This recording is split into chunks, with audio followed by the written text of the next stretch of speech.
हरे कृष्णा। सो आप सभी का स्वागत है आज की कक्षा में। आज हम भगवद गीता के 9वें अध्याय का 11वां श्लोक पे चर्चा करेंगे। 11वां श्लोक बहुत ही सुंदर सा श्लोक है। आप सब लोग दोहराने का प्रयास करिए। भगवद गीता का 9वां अध्याय 11वां श्लोक।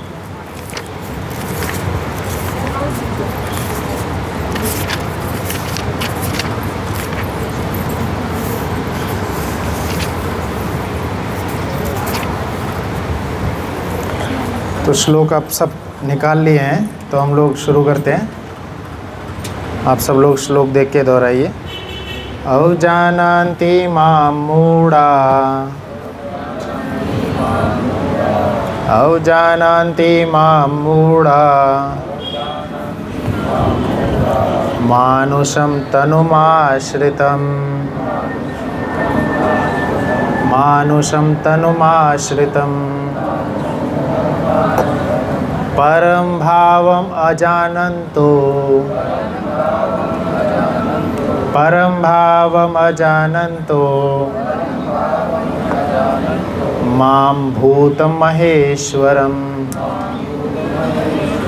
मम भूतमहेश्वरम्। एक और बार श्लोक बोलेंगे। अवजानन्ति मां मूढ़ा, मानुषं तनुमाश्रितं, परं भावम् अजानन्तो, मम भूतमहेश्वरम्। तो आप में से कोई इसका अर्थ पढ़ सकते हैं? इसका अर्थ दिया हुआ है।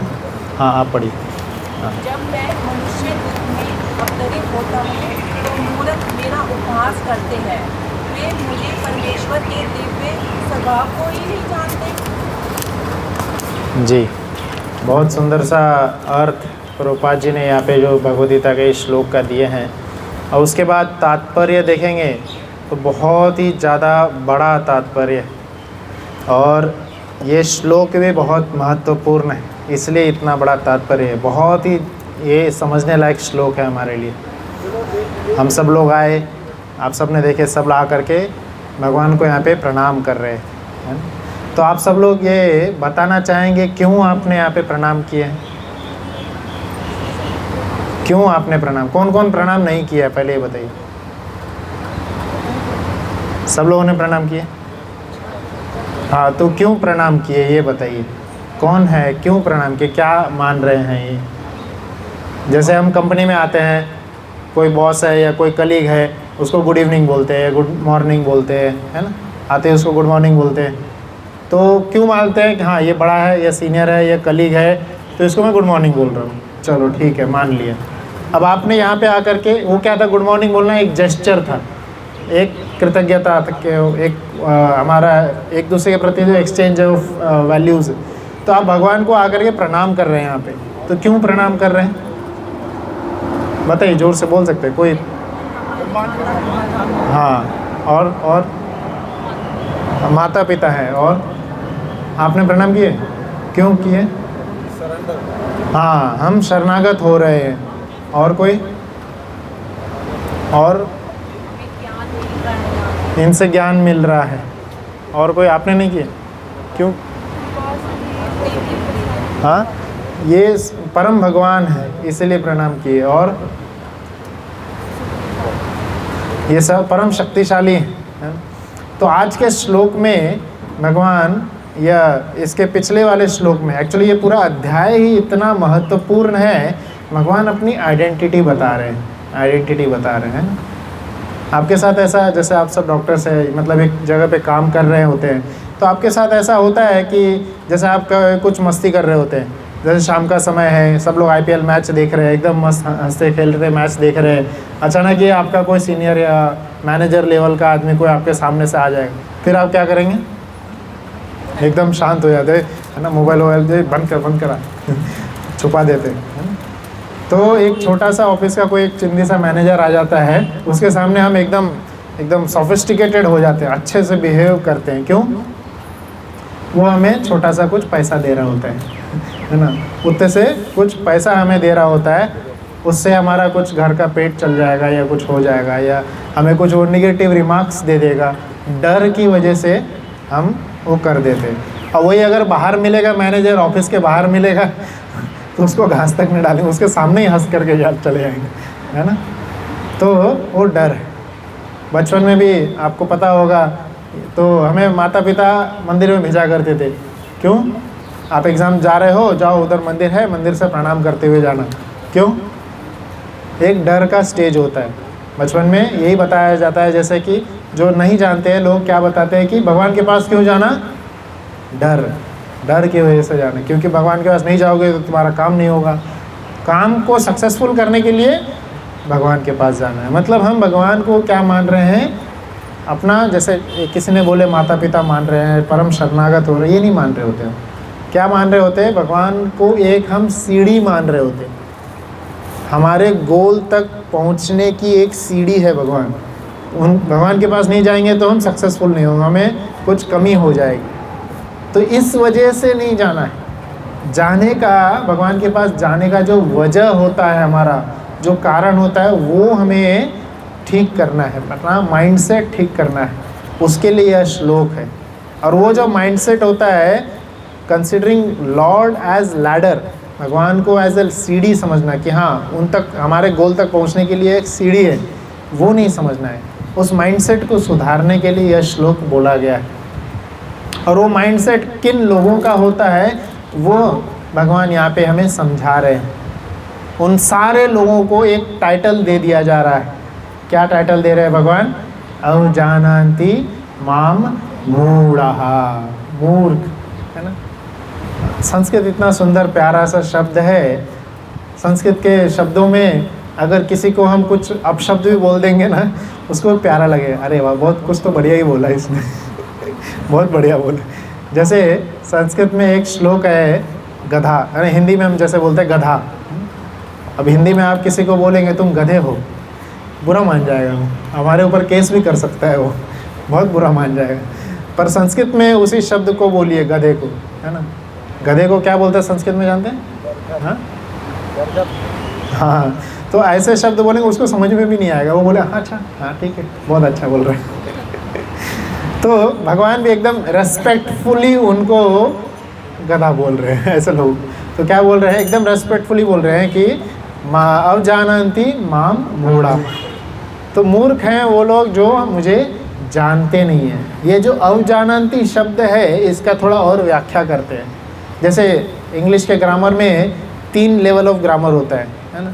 एक जैसे गुड बोलते हैं, गुड, बेटर, बेस्ट। तो इंग्लिश ग्रामर में सिखाया जाता है गुड एक लोअर लेवल है, फिर उसका हायर लेवल होता है बेटर, फिर आता है बेस्ट, सुपरलेटिव डिग्री आता है बेस्ट। तो नहीं समझना, नहीं जानना, इसको संस्कृत में क्या बोलेंगे? जानन्ति, जानन्ति। ये लोएस्ट लेवल हो गया। भगवान वो नहीं बोले, क्या बोले? जानन्ति का अगला वर्ड आता है, जैसे गुड हो गया वैसे बेटर, गुड का और आगे का वर्ड आता है बेटर। तो जानन्ति मतलब नहीं जानना, और बेटर मतलब अगला लेवल ऑफ वर्ड आता है अजानन्ति, मतलब बिल्कुल नहीं जानना। वो भी नहीं बोले भगवान, क्या बोले? अवजानन्ति, अवजानन्ति बोले, मतलब कुछ भी नहीं जानते, एकदम सुपरलेटिव डिग्री वाला भगवान बोल रहे हैं। अवजानन्ति माम मूढ़ः, मुझे बिल्कुल भी नहीं जानते हैं ऐसे लोग, उनको भगवान क्या बोल रहे हैं? मूढ़ः। तो क्यों नहीं जान पाते हैं हम भगवान को? इसलिए मैंने जो पहला शब्द मैंने बोला था, लेक्चर जैसे स्टार्ट किया था, क्या बोला था? क्यों हम प्रणाम कर रहे हैं भगवान को? क्योंकि हम सभी उस कैटेगरी में आते हैं, हम बिल्कुल नहीं पहचानते हैं भगवान को। वो तो प्रभु जी की कृपा है, यहाँ पे क्लासेस चालू करवा दिए हैं, तो फिर प्रभुपाद जी ने भगवद गीता लिखे हैं, समझाए हैं, हम तो थोड़ा बहुत जानने समझने लगे हैं कौन है कृष्ण। ये तो जैसे मैंने एग्जाम्पल बताया, बचपन में हम डर की वजह से भगवान के पास जाते थे, फिर धीरे धीरे जैसे बड़े होने लगते हैं, फिर समझ में आता है, जैसे कोई कमाने लगे लोग, फिर हम एक एक चीज़ की वैल्यू समझने लगते हैं। अरे रोटी दाल चावल इतना महंगा है, इतना चीज़, मतलब दिन भर मुझे जॉब करने के बाद में, महीना भर जॉब करने के बाद में कुछ 30-40 हज़ार रुपये मिलेगा, और उससे मैं थोड़े बहुत सब्ज़ी खरीदूँगा और उससे मैं अपना पेट भर पाऊँगा। कितना मेहनत करने के बाद में मुझे यह चीज़ मिल रहा है। तो हमें उसकी, और सपोज अगर कोई हमसे कोई चोरी कर लिया या कुछ हमें खेल, तो उसकी हमें वैल्यू पता चल रही है, उस सब्ज़ी की, उस रोटी की, उस दाल की, उसकी वैल्यू पता चल रही है, तब हम बहुत ही ज़्यादा ग्रेटफुल होते हैं, बहुत ही ज़्यादा कृतज्ञ होते हैं, क्योंकि हमें उसकी वैल्यू पता चल रही होती है। तो पहले तो क्या है ना, वैल्यू जानना ज़रूरी है, वैल्यू जानना ज़रूरी है। जब हम वैल्यू अच्छी तरह से जानेंगे तो सबसे पहले आ जाता है जानना।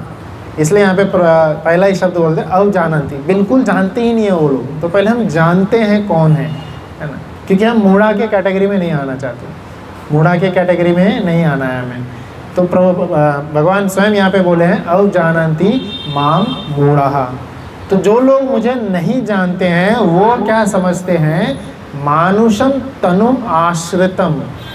वह क्या समझते हैं, मैंने मानुषम, बहुत सीधा सा संस्कृत का श्लोक है, मानुषम, मानुषम मतलब मनुष्य देह, मानुषम मतलब मनुष्य देह।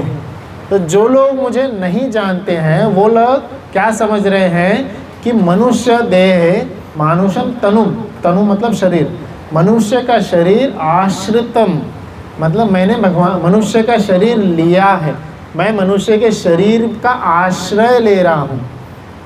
समझे, ये जो पहला लाइन लिखा है अवजानन्ति मां मूढ़ा मानुषम तनुम आश्रितम।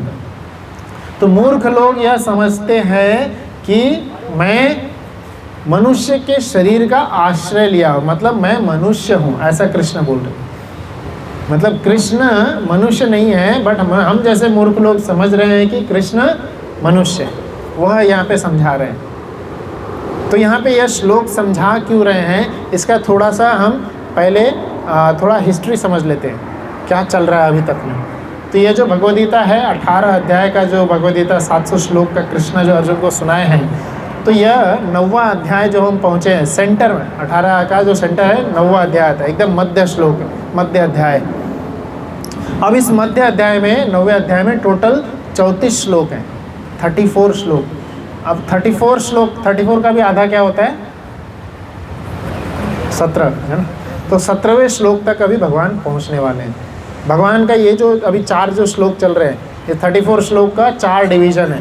पहले के 3 श्लोक में भगवान ने इस भक्ति के ज्ञान का महत्व बताया।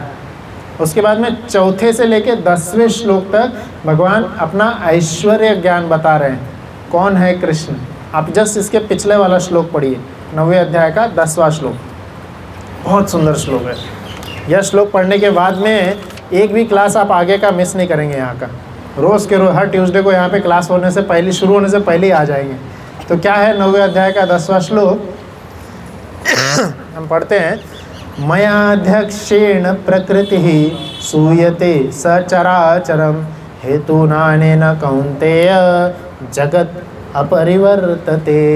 क्या बोल रहे हैं कृष्ण इस पूरे अध्याय के इस वाले श्रृंखला में, पूरे 17वें अध्याय 17वें श्लोक एकदम सेंटर वाले श्लोक तक भगवान अपना अस्तित्व जो है वह समझाने वाले हैं, कौन है कृष्ण, है ना।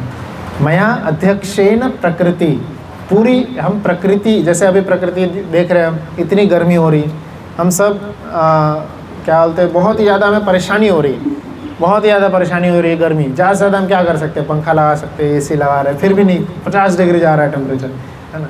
तो हम प्रकृति के द्वारा हम कंट्रोल्ड, प्रकृति के द्वारा हम कंट्रोल्ड हैं, है ना। तो प्रकृति हमें पूरा कंट्रोल कर रही है, प्रकृति के अध्यक्षता में हम पूरा कंट्रोल कर रहे हैं।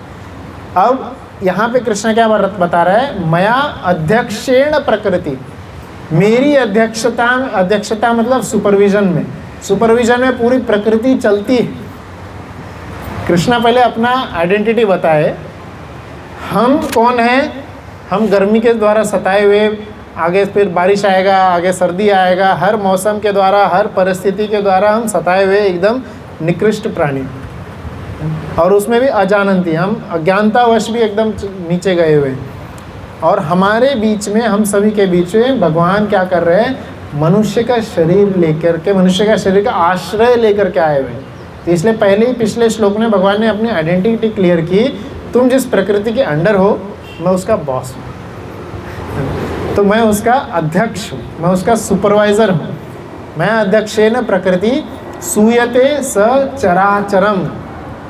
अब हम अगर बोलेंगे हाँ कृष्ण का, जैसे किसी हर मैनेजर का एक लेवल होता है, जैसे मैं बताया एम्स का अगर कोई यहाँ का मैनेजर होगा तो बाहर जा कर के रेलवे डिपार्टमेंट में उसकी कुछ नहीं चलेगी, और वहाँ नहीं बोल सकता हाँ मुझे एकदम AC क्लास का टिकट चाहिए, क्यों, मैं एम्स का मैनेजर हूँ इसलिए। तो ऐसा एक डिपार्टमेंट का दूसरे डिपार्टमेंट में नहीं चलेगा, या दूसरे डिपार्टमेंट का दूसरे कंट्री में नहीं चलेगा। यहाँ के कोई प्राइम मिनिस्टर हैं तो दूसरे कंट्री में जाके नहीं बोल सकते कि हाँ मुझे ये सारी फैसिलिटीज़ चाहिए। और तो इस तरह से एक एरिया के कोई लीडर होते हैं। तो जैसे यहाँ पे भगवद गीता इसी तात्पर्य में भगवान ब्रह्मा जी समझा रहे हैं, ऐसे कई सारे ईश्वर होते हैं, मतलब एक एरिया के कंट्रोलर जिसको बोल सकते हैं, कई सारे मैनेजर्स होते हैं, कई सारे ईश्वर होते हैं। पर कृष्ण कौन है? ईश्वर परमः कृष्ण, सारे ईश्वरों में परम ईश्वर है, परमेश्वर है कृष्ण, परमेश्वर, परम ईश्वर जो सबसे ऊपर है, परम ईश्वर। तो ऐसे हैं ईश्वर परमः कृष्ण सच्चिद आनंद विग्रह, सच्चिद आनंद विग्रह, अनादिरादिर गोविंद सर्व कारण कारणम। मैंने स्टार्टिंग में पूछा था हम क्यों प्रणाम कर रहे हैं, तो एक डर का जो लेवल होता है उससे हमें उठना है।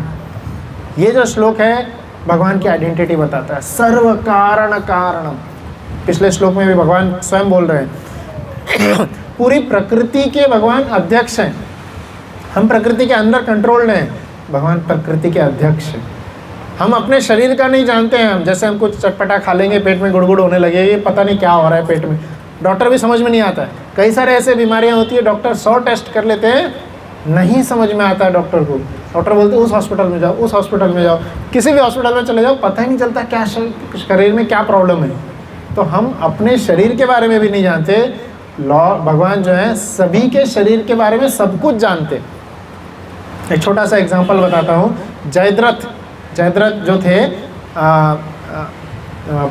जब कुरुक्षेत्र का युद्ध चल रहा था तो जयद्रथ ने तपस्या किए थे और यह वरदान शिवजी से प्राप्त किए थे, वो सभी पांडवों को हराना चाहते थे। तो जयद्रथ ने क्या वरदान प्राप्त किए थे कि शिवजी भी बोल दिए स्वयं कि अरे भाई वो कृष्ण के दोस्त हैं, उनको हराना मुश्किल है, तो उनको तुम नहीं हरा पाओगे। तो शिवजी को जयद्रथ बहुत तपस्या किए थे, तो शिवजी बोले कि इतना दिन तपस्या किया उसका क्या है, कुछ तो दो। तो जयद्रथ शिवजी ने क्या बोला, अच्छा ठीक है, एक दिन के लिए पांचों पांडवों में से अर्जुन को तो छोड़ ही दो, अर्जुन से तो मैं ही हार गया था अर्जुन को तो बिल्कुल नहीं हरा पाओगे, पांचों पांडवों को अर्जुन को छोड़ दो, बचे हुए 4 जो हैं उनको एक दिन आप हरा पाओगे। अब कोई भी एक दिन आप अपने लाइफ में चूज़ कर लेना, एक दिन 4 पांडवों को तुम हरा पाओगे, अर्जुन को तो कभी नहीं हरा सकते, अर्जुन को तो छोड़ ही दो। तो जयद्रथ ने ऐसा वरदान प्राप्त, ठीक है बोले जितना चलो कुछ तो मिल गया शिवजी से यह वरदान लेकर के आ गया वो। अब उस वरदान को कब उन्होंने एक्टिवेट किए, जैसे वो प्लान एक्टिवेट करना होता है ना, रिचार्ज का प्लान एक्टिवेट करना होता है, तो उन्होंने कब एक्टिवेट किया वो प्लान, जब कुरुक्षेत्र का युद्ध चल रहा था। जयद्रथ को अब ये उन्होंने फिर बता दिए थे, दुर्योधन के पार्टी में लड़ रहे थे, तो उन्होंने दुर्योधन को बता दिए थे हाँ मेरे पास ये वरदान है। तो फिर अर्जुन को पूरा प्लान के साथ में युद्ध का जो भूमि था, मेन एरिया था, उससे एकदम दूर रखा गया। क्यों? क्योंकि जयद्रथ अर्जुन को नहीं हरा सकता था, तो अर्जुन को एकदम दूर भेजे। और फिर उस समय जो कौन थे, धृतराष्ट्र नहीं, द्रोणाचार्य जी ने वहाँ पे चक्रव्यूह की रचना की है, चक्रव्यूह की रचना की है, और वो अर्जुन को भी दूर भेज चुके हैं। चक्रव्यूह को भेजना सिर्फ अर्जुन को आता था। चक्रव्यूह के गेट पे फिर किसको रख दिए, जयद्रथ को रख दिए। एक तो चक्रव्यूह भेदना बहुत मुश्किल है, चक्रव्यूह भेदने वाला एक ही कैंडिडेट था, अर्जुन, वो चला गया। और चक्रव्यूह के गेट पे कौन खड़े, जयद्रथ। जयद्रथ को क्या वरदान है, एक दिन वो 4 पांडवों को हरा देंगे। अब मतलब बचे हुए 4 पांडवों में से कोई एंटर कर ही नहीं पाएगा, क्योंकि वो आज वो प्लान एक्टिवेट करने वाले हैं, आज रिचार्ज का प्लान लगा दिया उन्होंने। आज वो 4 पांडवों को हरा देंगे। 4 पांडव मिलके कितना भी बल लगा दे, जयद्रथ को कोई नहीं हरा पाएगा। तो अभी 4 पांडवों में फिर हम जानते हैं कि अभिमन्यु आए थे, अभिमन्यु ने बोले थे कि मैं जाऊंगा चक्रव्यूह में, तो सभी 4 पांडव बोले थे कि हाँ हम तुम्हें प्रोटेक्शन देंगे, तुम आगे बढ़ो। अभिमन्यु तो बढ़ गया आगे, क्यों, अभिमन्यु को भी नहीं हरा सकते थे क्योंकि अर्जुन के पुत्र, तो साइड से निकल गए। अब 4 पांडवों को अकेले जयद्रथ ने रोक लिया हरा ही नहीं पाया। अब इसी कारण से क्या हो गया था, अभिमन्यु इतने बड़े चक्रव्यूह में अकेले घुस गए थे। अब आगे चल के जो हुआ कि अभिमन्यु जो है मारे गए, वो सब ठीक है। तो पता चला क्या, अर्जुन जब बाद में आए शाम में पता चला कि अभिमन्यु नहीं रहे, तो क्या कारण है पता चला। आप अर्जुन ने पूछा, भैया आप क्यों नहीं गए रक्षा करने के लिए? भीम भैया को बोले और युधिष्ठिर भैया को बोले जयद्रथ ने रोक लिया था, आज उसने प्लान एक्टिवेट कर लिया था। तो फिर तो सारा कारण पता चला, मेन रूट कॉज क्या है, जयद्रथ। तो अर्जुन क्या तपस्या शपथ ले लेते हैं, मैं अगले दिन ही जयद्रथ को मार दूंगा। नहीं मारा तो शाम तक अगर नहीं मार पाया जयद्रथ को, तो मैं खुद ही जो है अग्नि में अपना शरीर त्याग दूंगा। अब जयद्रथ को एक और वरदान प्राप्त था। अब ये उसने किसी को भी नहीं बताया था, ये उसके पिताजी ने वरदान दिए थे। क्या वरदान दिए थे कि जो तुम्हारा सिर काटेगा, उसने जयद्रथ ने अपने पिताजी की बहुत अच्छी भक्ति की थी, इसलिए पिताजी ने भी वरदान दिए थे, तुम्हारा सिर काट के जो नीचे गिराएगा, मतलब काटना नहीं, तुम्हारे सिर के नीचे गिरने का कारण जो बनेगा उसका सिर फूट जाएगा। सिर किसने भी काटा वो नहीं बोले थे, उनको क्या लगा जो सिर काटेगा वही गिराएगा। कृष्णा सबसे होशियार है, कृष्णा ऐसा कोई पजल ही नहीं है जो सॉल्व नहीं कर सकते। उनके पिताजी ने क्या वरदान दिए थे, जो तुम्हारे सिर के नीचे गिरने का कारण बनेगा उसका सिर फट जाएगा। तो जयद्रथ अगले दिन युद्ध हुआ। पूरे दिन भर में अर्जुन नहीं ढूंढ पाए जयद्रथ को, क्योंकि पांडवों को समझ गया हाँ चलो जयद्रथ को अगर हम बचा लिए, मेन जो है अर्जुन ने खुद ही शपथ ले लिया कि जयद्रथ को अगर नहीं मार पाए अर्जुन खुद ही प्राण त्याग देंगे। तो पूरा दिन भर पूरे कौरव सेना ने जयद्रथ को बचाने में अपनी एकदम पूरी कौरव सेना 11 अक्षौणी की सेना थी, पूरा सामने खड़ा थी, जयद्रथ को एकदम पीछे खड़ा कर दिया। तो अर्जुन को जयद्रथ तक पहुँचने के लिए इतना बड़ा रास्ता, इतने सारे लोगों से युद्ध करते हुए जाना पड़ेगा। तो फिर अर्जुन तो फाइनली अपने पूरी प्रयास किए, नहीं पहुंच पाए। फिर कृष्णा वहाँ पे फिर से मदद करते हैं। पिछले श्लोक में क्या बोले कृष्णा, मया अध्यक्षेन प्रकृति सूयते सचराचर, ये पूरी प्रकृति कृष्ण की अध्यक्षता में चलती है। तो अब अर्जुन बोले कुछ कृष्णा क्या करो, कुछ सैंपल दिखाओ, कुछ डेमो दिखाओ, है ना। हम गर्मी के कारण एकदम पंखा का शेल्टर ले रहे हैं, एसी का शेल्टर ले रहे हैं, क्या कर सकते हैं? सूर्य को कुछ बोल सकते हैं टेम्परेचर कम करो?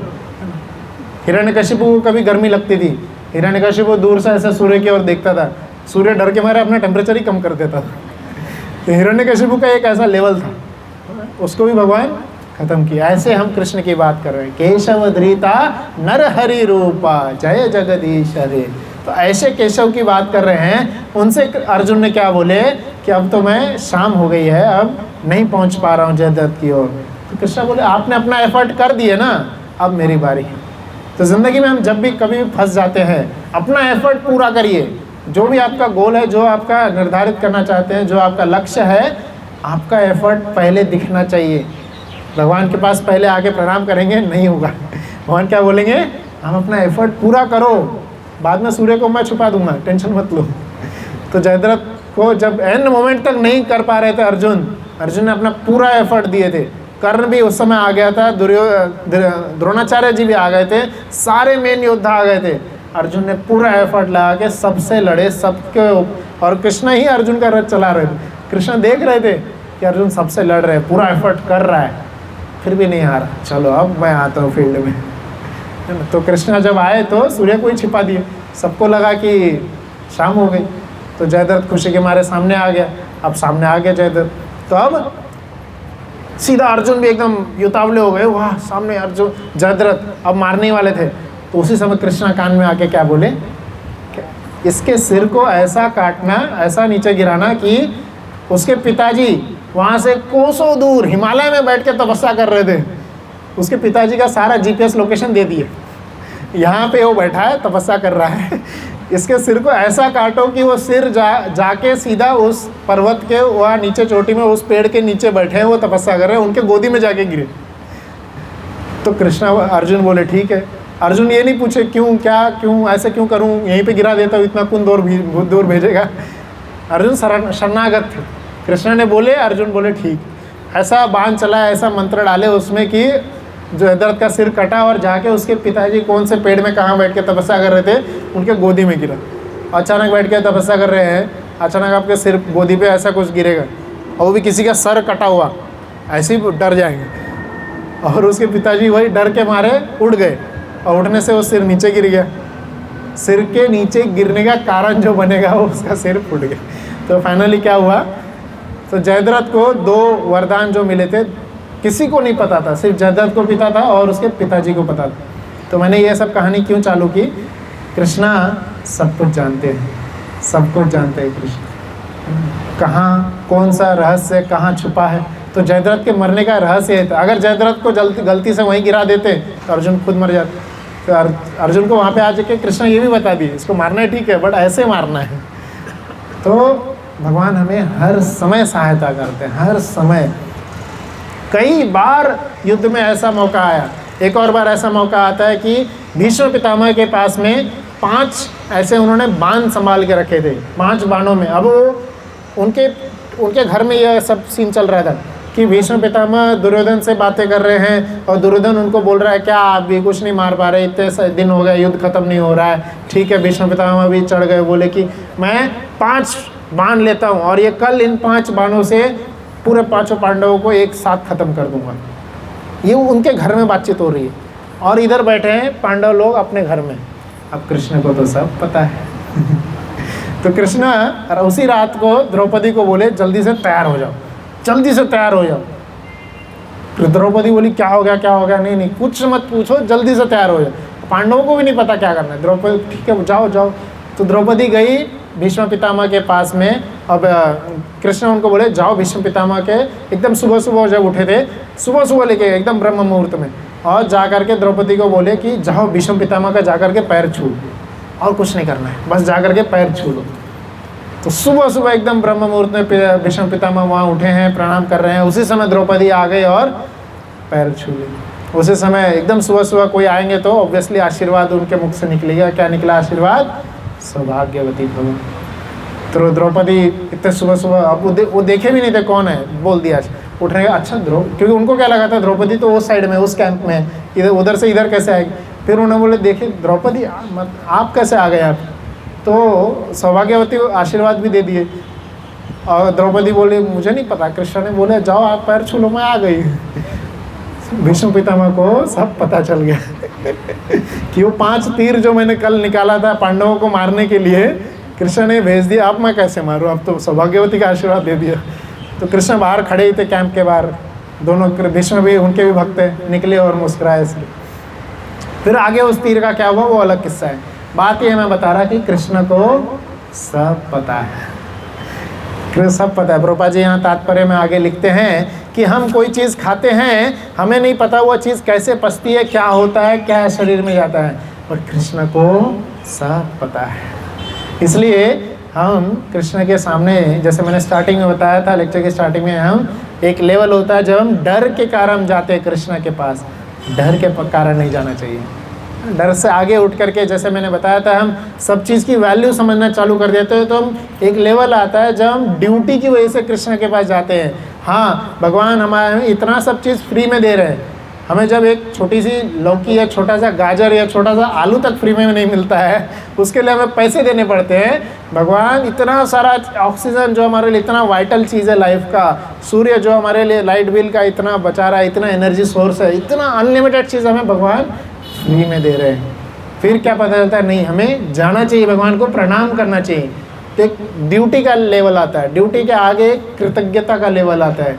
ये सारे लेवल छोटे लेवल है। इससे ऊपर उठ करके जो आखिरी का जो लेवल आता है वो क्या है?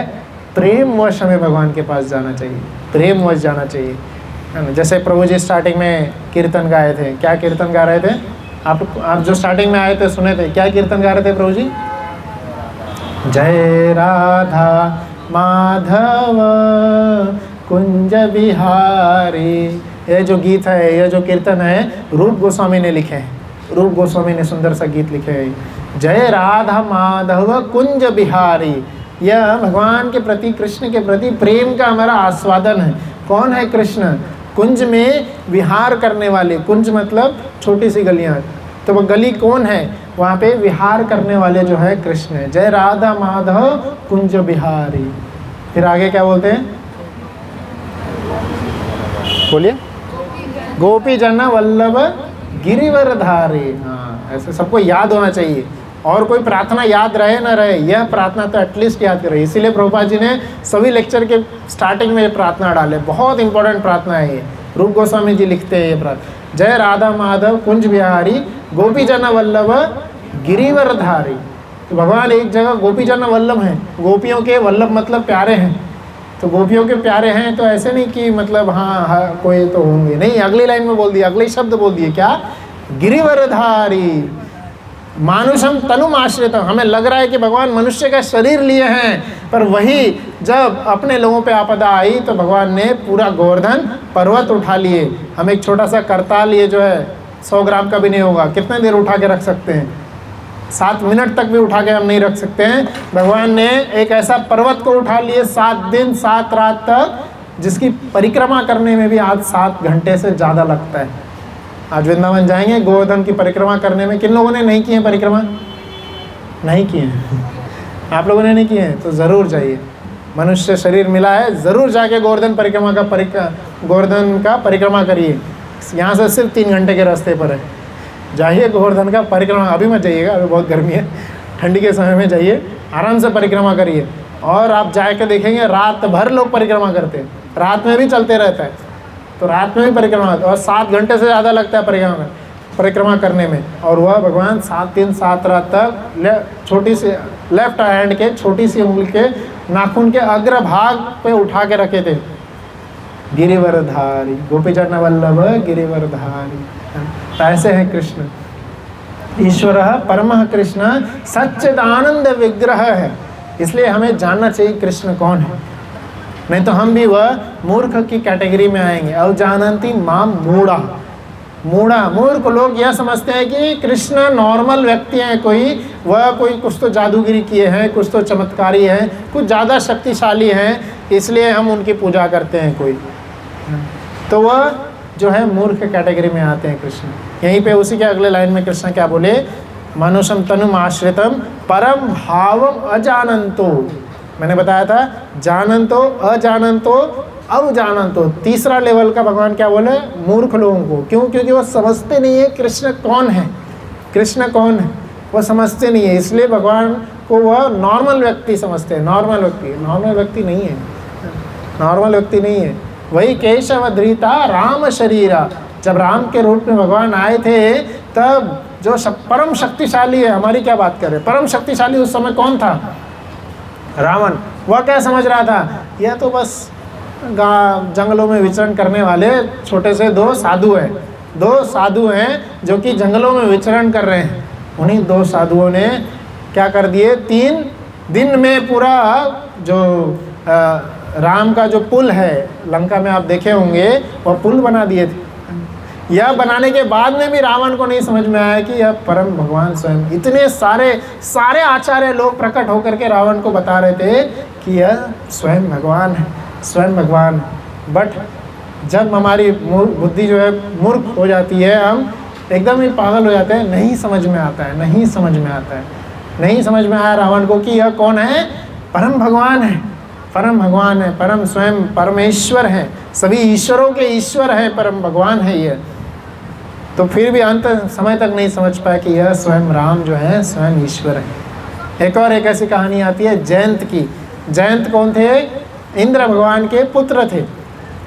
जब राम और सीता माता और लक्ष्मण दोनों वनवास में थे तो जयंत जो है वह भी कंफ्यूज हो गए कि यह कैसे हैं परम भगवान। यहाँ पे तो आराम, इतनी धूप में ऐसे कष्ट ले रहे हैं, मनुष्य शरीर में कुछ ऐसे प्रॉब्लम्स होते हैं वह सब झेल रहे हैं। तो हम सब भी देखते हैं, अरे राम भगवान ने भी इतनी सारी परेशानी झेली, कृष्ण ने इतनी सारी परेशानी झेली, कई सारे लोग बोलते हैं। तो वो भी तो उनको भी उनके कर्म का फल भुगतना पड़ा, ऐसा लोग बोलते हैं। नहीं, इसलिए तो पिछले श्लोक में भगवान सारा क्लियर कर दिए, कर्म प्रकृति के अंदर है, सारे कर्म प्रकृति के अंदर है। प्रकृति के बॉस है कृष्ण। मया अध्यक्षेण प्रकृति। कृष्ण अपने स्वेच्छा से लीला करते हैं, खुद की इच्छा से लीला करते हैं कृष्ण। इसलिए तो आचार्यगण कहते हैं सभी असुरगण आए थे वृंदावन में, सभी असुरगण आए थे वृंदावन में, सभी असुरों को भगवान ने मार दिया। सभी असुरों ने बाकी किसी को परेशान नहीं किए थे, फिर भी कृष्ण ने सभी असुरों को मारे। पर इंद्र आकर के क्या किए, सबको परेशान किए, सब कुछ मारे, सब कुछ खत्म कर रहे थे, बट फिर भी कृष्ण इंद्र को छोड़ देते। क्यों? अब उनके ऊपर कुछ ऐसा नियम नहीं लगता, अरे आपने तो सबको मारे, इंद्र भी पर आपको परेशान कर रहा था, इतने बारिश गिरा दिया, मारे क्यों नहीं?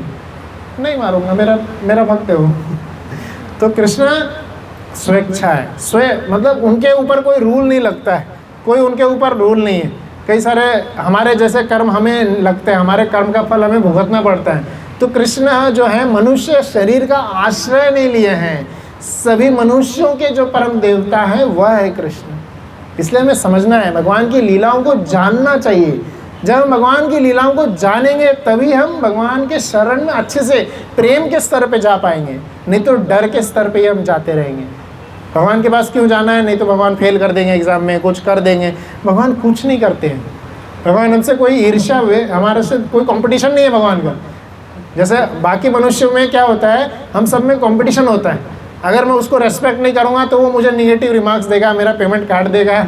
इसलिए हम बॉस को रेस्पेक्ट करते हैं, इसलिए हम एकदम समय पे कंपनी में जाते हैं। हम एक दूसरे को रेस्पेक्ट क्यों कर रहे हैं? डर की वजह से, एक डर की वजह से। यही रूल, यही लॉ, यही नियम हम भगवान के ऊपर भी लगा देते हैं। भगवान के क्यों पास हम जा रहे हैं? डर की वजह से नहीं, हम अपने कर्म का हम खुद ही सजा भुगतते हैं। हम फेल हो रहे हैं एग्ज़ाम में, या हमारी ज़िंदगी में कुछ प्रॉब्लम्स हो रही है, ये सारा भगवान ये सब नहीं देखते रहते। ये सारा क्या है, हम अपने कर्म की सज़ा हम खुद भुगत रहे होते हैं। जो थोड़ा भी इस सिद्धांत को समझते हैं वह भगवान के पास क्यों जाते हैं? जय राधा माधव कुंज बिहारी, भगवान की उन लीलाओं को स्मरण करके जाते हैं, भगवान से प्रेम करने के लिए जाते हैं, भगवान की ओर आकृष्ट होने के लिए जाते हैं। जब भगवान राम जब वहाँ पे वनवास में जा रहे थे, वहाँ से चल के जा रहे थे, जितने भी ऋषिगण थे सब भगवान की ओर आकर्षित हो गए, प्रेमवश आकर्षित हो गए। कोई डर नहीं, कुछ नहीं, प्रेमवश आकर्षित होना है भगवान के पास। भगवान हम सभी से प्रेम करते हैं। भगवद गीता में श्लोक बोलते हैं कि ममेवांश जीवलोके जीवभूत सनातन, सभी जीवात्माओं जो है भगवान के अंश हैं। हम भगवान के अंश हैं। जैसे हम फिंगर हम देख सकते हैं, ये उंगली जो है हमारे शरीर का अंश है, तो उंगली शरीर से ईर्ष्या नहीं कर सकता। तो उसी तरह ये जो भगवान से जो रिश्ता है, भगवान के अंश है। तो ईर्ष्या नहीं, प्रेमवश भगवान के पास जाना है। माता पिता के जैसे प्रेम के जैसे जो हम भगवान से माता पिता के जैसे प्रेम करते हैं, वैसा उससे भी हायर लेवल का प्रेम। माता पिता भी हमें एक समय पे छोड़ देंगे, कृष्ण कभी नहीं छोड़ते जीवात्माओं को।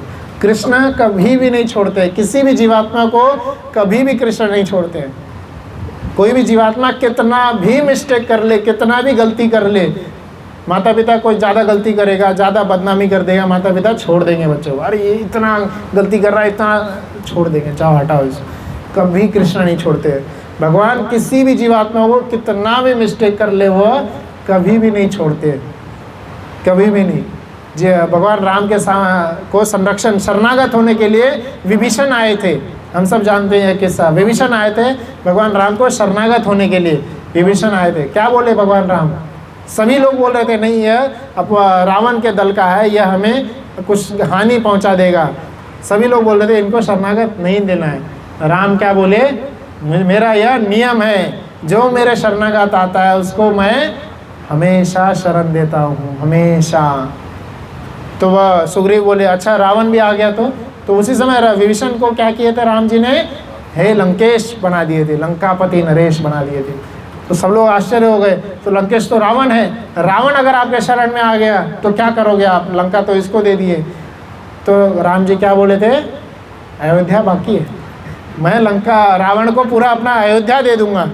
बोले भरत को क्या दोगे? फिर भरत को अयोध्या दे करके आए, अपना वैकुंठ दे दूंगा भरत को मैं, तो आप कहाँ जाओगे? मैं इन सब की सेवा करूँगा। तो भगवान भक्तों की इतना प्रेम करते हैं, सभी भक्तों की सेवा करते हैं, सभी भक्तों की सेवा करते हैं। नारद मुनि आश्चर्य थे कि कैसे कृष्ण भगवान अपने सभी भक्तों की इतनी सेवा कर रहे होते हैं। भगवान अपने भक्तों का दूत बन जाते हैं, मैसेंजर बन जाते हैं, अपने भक्तों का सारथी बन जाते हैं। इस भगवद गीता के प्रथम पेज पे क्या फोटो है? भगवान अर्जुन के सारथी बने हुए, ड्राइवर बने हुए। तो भगवान अपने भक्तों से इतना प्रेम करते हैं। तो इसलिए मूर्खों की कैटेगरी में नहीं आना, यह नहीं समझना है कि भगवान मनुष्य का शरीर लिए हुए हैं।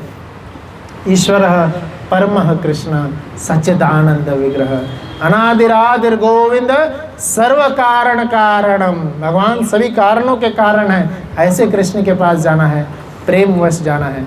और जब हम ऐसे प्रेम से भगवान के पास जाएंगे, भगवान हमें शरणागत, हमें अपनी ओर ले लेंगे। और जब अपनी ओर ले लेते हैं, आप जैसे छोटे ऐसे कंपनी में भी देख सकते हैं, जब कोई एकदम हायर रिकमेंडेशन लेकर के कंपनी में ज्वाइन हुआ रहता है, कोई छोटे मोटे ऑफिसर उसका कुछ बिगाड़ नहीं सकते। कितना भी गलती कर रहा होता है, अरे ये तो उसके कॉन्टैक्ट का है, इसका तो कोई कुछ नहीं बिगाड़ सकता। क्यों? ये उसके कॉन्टैक्ट का है ना। तो जब हम कृष्ण के कॉन्टैक्ट वाले हो जाएंगे तो कोई हमें नहीं बिगाड़ पाएगा। कृष्ण के कॉन्टैक्ट में होने का क्या तरीका है, किस तरीके से हम कृष्ण के बन सकते हैं? कृष्ण के बनना है ना, कैसे बनना? कौन कौन कृष्ण के बनना चाहते हैं, मतलब कृष्ण के परिवार वाले बनना चाहते हैं? सब तो एक ही तरीका बताए हैं, सभी आचार्यगण क्या बताए हैं, भगवान स्वयं इसी अध्याय के अंत में बताएंगे क्या करना है। अपने मन को भगवान को शरणागत करना है, और एक ही तरीका है उसका, क्या? भगवान का नाम स्मरण। भगवान कुछ नहीं चाहते हैं, बस मेरा नाम तो लो यार कम से कम, और कुछ मत करो, बस मुझे प्रणाम करो। आप 9वें अध्याय का लास्ट श्लोक देखिएगा, 34वां श्लोक, आप सभी के लिए होमवर्क है। अगले क्लास में आएंगे तो 9वें अध्याय का 34वां श्लोक देख के आइएगा। भगवान हमारे से 4 रिक्वेस्ट कर रहे हैं उस श्लोक में, उसमें से एक रिक्वेस्ट है, मुझे प्रणाम करो, माम नमस्कुरु, माम नमस्कुरु। हरे कृष्णा कृष्णा कृष्णा हरे हरे, हरे राम राम राम हरे हरे। तो नित्य निरंतर भगवान के इस पवित्र नाम का जाप करिए, भगवान को नमस्कार करिए, और हमेशा भगवान जी का प्रसाद ग्रहण करते रहिए। हरे कृष्णा कृष्णा कृष्णा हरे हरे, हरे राम राम राम हरे हरे। श्रीमद् भगवद गीता की जय, श्रील प्रभुपाद की जय।